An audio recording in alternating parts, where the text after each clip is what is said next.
Hello everyone, welcome to AS biology. तो पिछले video में अपने कुछ बेसिक चीज़ों के बारे में पढ़ा था और काफ़ी इंपॉर्टेंट चीज़ों के बारे में भी पढ़ा था। कुछ न्यूमेरिकल्स आने की जहाँ से उम्मीद रहती है वो चीज़ें भी अपन ने एकदम करी थी अच्छे खासी तरीके से। तो आज अपन बात करेंगे मेंडल्स के आगे आगे की चीज़ों के बारे में। तो आपको पता ही है कि मेंडल ने 3 लॉ दिए थे, तो लॉ के बारे में तो ज़्यादा अपन बात नहीं करेंगे, बट जो क्वेश्चन आने वाली चीज़ें हैं वो अपन ने सब कवर कर ली हैं। तो फर्स्ट लॉ उनका था लॉ ऑफ डोमिनेंस।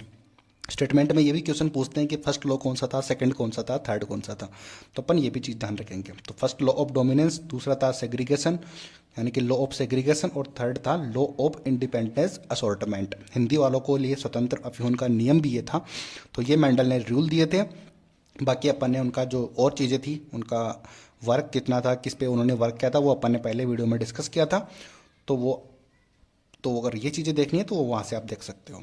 ठीक है, अगली बात करते हैं बैक क्रॉस के बारे में। तो बैक क्रॉस बहुत बार पढ़ा होगा आपने, क्वेश्चन भी किए होंगे, बट थोड़ा कन्फ्यूजन आपको लगा होगा। बट एक बार अब यहाँ पे देखो, बस इतनी सी चीज़ में ये खत्म हो जाएगा। बाकी आप क्वेश्चन के साथ प्रैक्टिस करना, सब कंप्लीट हो जाएगा। तो टेस्ट क्रॉस बैक क्रॉस में होता क्या है कि जो F1 जनरेशन होती है, F1 जनरेशन यानी कि F1 हाइब्रिड का क्रॉस करवाते हैं डोमिनेंट पेरेंट से। आगे बात समझ में कि F1 जो जनरेशन है उसका क्रॉस करवाते हैं डोमिनेंट पेरेंट से।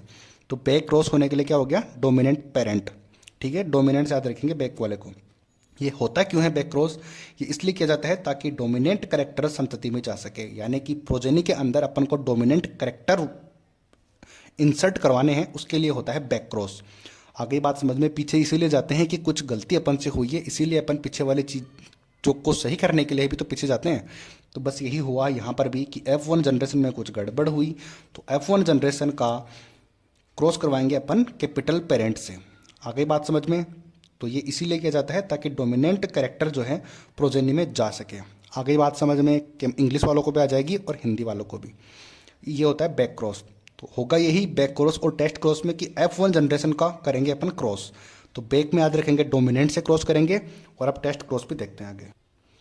अब बात करते हैं टेस्ट क्रॉस की। तो टेस्ट क्रॉस मैंने कहा था कि F1 जनरेशन तो वही रहेगी, इसको करवाते हैं रिसेसिव पेरेंट से क्रॉस।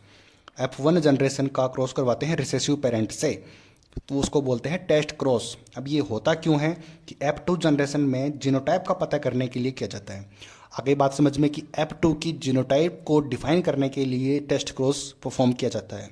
किसके साथ किया जाता है कि जो F1 जनरेशन होती है उसको रिसेसिव पेरेंट्स होते हैं उसके साथ क्रॉस करवा के इसको डिफाइन करते हैं कि F2 जनरेशन में जीनोटाइप उसका क्या है। आगे बात समझ में, टेस्ट क्रॉस और बैक क्रॉस समझ में आ गया। टेस्ट क्रॉस में तो करेंगे रिसेसिव से और बैक क्रॉस में करेंगे डोमिनेंट पेरेंट से क्रॉस। आगे बात समझ में, अगली बात करते हैं ट्रू ब्रीडिंग की। तो ट्रू ब्रीडिंग क्या है तो होती है, इसको मैं एक बार पढ़ के बताता हूँ, फिर आपको सब समझ में आ जाएगा। वह वंशक्रम जो कई पीढ़ियों तक स्वयं परागण करने के बाद भी वही लक्षण उत्पन्न करे।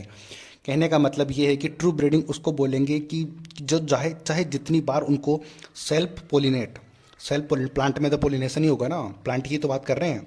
तो जितनी बार उनको सेल्फ पोलिनेट करवाओ तो वही करेक्टर शो करेगा जो उसने पहले क्रॉस पे शो किया था। फॉर एग्जाम्पल, जैसे कि एक प्लांट की हाइट है जो कि टॉल प्लांट है, तो अपन चाहते हैं कि वो ड्वार्फ प्लांट बन जाए, इससे क्रॉस इतनी बार क्रॉस करवाएं कि वो ड्वार्फ प्लांट बन जाए। लेकिन ट्रू ब्रीडिंग अपन अगर उसकी करवा रहे हैं तो वो कभी भी ड्वार्फ प्लांट डेवलप नहीं करेगा, उससे कभी भी ड्वार्फ प्लांट नहीं आएगा, क्योंकि वो ट्रू ब्रीडिंग है। तो अपन ने बात की थी कि जितनी मर्जी उसको सेल्फ पोलिनेट करवा दो, कितनी भी बार सेल्फ पोलिनेट करवा दो, बट वो अपना करेक्टर नहीं छोड़ेगा। अगर टॉल प्लांट है तो वो टॉल ही रहेगा, कितनी बार भी करवा दो। ठीक है, और वो अगर ड्वार्फ है तो वो ड्वार्फ ही रहने वाला है, अपने करेक्टर को नहीं छोड़ेगा, इसीलिए उसको ट्रू बोलेंगे। यानी कि उसमें किसी प्रकार की कोई भी फॉल्ट नहीं है, वो एकदम ट्रू है अपने करेक्टर के लिए। आगे बात समझ में, दोनों को, हिंदी वालों को और इंग्लिश वालों को। अब बात आती है इनकम्प्लीट डोमिनेंस। अब डोमिनेंट की बात तो अपन ने करी ली कि कौन सा डोमिनेंट होता है या कौन सा रिसेसिव होता है, वो तो सबको पता ही है। अगर नहीं पता तो मैं बता देता हूँ कि डोमिनेंट करेक्टर वो होते हैं कि जो किसी के भी साथ आप इसको क्रॉस करवाओ वो अपना करेक्टर नहीं छोड़ेंगे। जैसे कि ट्रू ब्रीडिंग मैंने आपको बताया था, वही चीज़। तो कंप्लीट डोमिनेंस का, इनकम्प्लीट का मतलब है कि वो डोमिनेंट तो हैं लेकिन वो कंप्लीटली डोमिनेंट नहीं हैं, कहीं ना कहीं वो बीच, मतलब अगर वाइट का और रेड का अपन क्रॉस करवाते हैं तो वो उन दोनों के बीच की कोई चीज़ कलर अपन को देगा, जैसे कि पिंक कलर अब वो शो करेगा, तो वो हो गई इनकम्प्लीट डोमिनेंस। डोमिनेंट तो है बट आधा, ठीक है, कंप्लीट नहीं है, इनकम्प्लीट है, नाम से समझ में आता है चीज़ें। अब मेन चीज़ इसमें क्या है कि अगर एग्जाम में डेफिनेशन पूछेगा तो आराम से अपन कर देंगे। तो इसकी मेन चीज़ें हैं एग्जाम्पल याद रखना। तो अब ये एग्जाम्पल, ये फर्स्ट वाला एग्जाम्पल है, ये इतना इंपॉर्टेंट है कि इसको अलग अलग नाम से पूछते हैं, तो हर नाम याद रखना। अब है स्नैपड्रैगन, अब स्नैपड्रैगन को बोलते हैं anti random measures, anti random measures, इसी को बोलते हैं 4 o'clock और इसी को बोलते हैं डॉग फ्लावर। आ गई बात समझ में। अब इसको याद कैसे करेंगे? अब जो स्नैक है, एक तो स्नैक से याद रखेंगे, स्नैक से डर लगता है डॉग को डर लगता है ना, स्नैक से डर लगता है डॉग को, तो यानी कि डॉग फ्लावर। अब डॉग जो होता है वो स्नैक का एंटी होता है, एंटी यानी कि डर लगता है, तो वो क्या कभी पास में रहेंगे? नहीं रहेंगे, तो उसके एंटी तो रहेंगे। एंटी यानी कि एंटी से याद रखेंगे एंटी रैंडम मेजर्स। आ गई बात समझ में। और जल्दी उठने का क्या काम होता है कि 4 बजे उठता कौन है? 4 बजे उठने का काम भी तो गड़बड़ी है ना, 4 बजे उठने में बहुत से लोगों को दिक्कत होती है, तो ये भी एंटी ही हुआ, एंटी हुआ ना। 4 बजे का नाम आया तो भी एंटी, यानी कि अपने लिए तो बेकार ही है। 4 बजे की क्लॉक कौन उठता है? नहीं उठता ना, तो इससे दिक्कत होती है। तो जिस चीज़ से दिक्कत हुई उसी को अपन नाम दे देंगे। तो स्नैपड्रैगन, स्नैप से याद रखेंगे स्नैक से, डॉग उसका एंटी होता है, एंटी होता है डॉग दोनों का, तो एंटी रैंडम मेजर्स हो जाएगा। डॉग से डॉग फ्लावर, और 4 बजे भी उठने में दिक्कत होती है, तो जितनी भी दिक्कत वाली चीज़ें हैं वो सारी इनकम्प्लीट डोमिनेंस में डाल दो आप। आगे बात समझ में अब नहीं होगा कंफ्यूज आई थिंक। अगला इसका एग्जांपल है starch formation in P plant के अंदर। जो पी प्लांट है, पी की तो अपन बात ही कर रहे हैं मेंडल्स के लिए, तो पी प्लांट के अंदर जो स्टार्च फॉर्मेशन है वो भी इसका एग्जांपल होगा इनकम्प्लीट डोमिनेंस का। एंडोलेसियन फॉल इसका एग्जांपल होगा, और साइज ऑफ लीफ ये भी इसका एग्जांपल हो जाएगा इनकम्प्लीट डोमिनेंस का। आगे बात समझ में, इतना याद रख लो, इनकम्प्लीट डोमिनेंस कंप्लीट हो जाएगी आपकी, इससे बाहर कुछ नहीं जाएगा। अगली बात आती है कोडोमिनेंस। कोडोमिनेंस का मतलब हो गया, इसको मैं सिंपल वे में बता देता हूँ। इनकम्प्लीट डोमिनेंस थी कि डोमिनेंट तो वो है लेकिन कंप्लीट नहीं है। अब को मीन्स हो जाएगा साथ साथ, डोमिनेंस मतलब डोमिनेंट, यानी कि इसमें भी होगा तो इनकम्प्लीट ही, बट दोनों साथ साथ अपना कैरेक्टर शो करेंगे। आगे बात समझ में, उसमें डोमिनेंट तो एक ही था, वही अपना डोमिनेंस शो कर रहा था, बट कंप्लीट नहीं, इनकम्प्लीट तरीके से। इसमें दोनों साथ साथ अपना कैरेक्टर शो करेंगे। आगे बात समझ में, आपको समझ में आ जाएगा इजीली अगर स्टेटमेंट में कुछ पूछेंगे तो।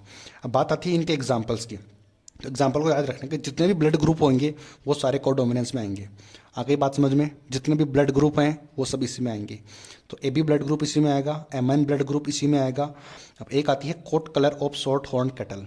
अब कैटल होती है वो जिसके छोटे छोटे सींग होते हैं, वो भी इसी में आएंगे, उनमें भी तो ब्लड होता ही है। और एक आएगा सिकल सेल एनीमिया। एनीमिया की जहाँ नाम आएगी वहाँ पर भी ब्लड का नाम आता है, तो यानी कि जितने भी ब्लड वाले हैं वहाँ पर आएगी कोडोमिनेंस। आती है बात समझ में।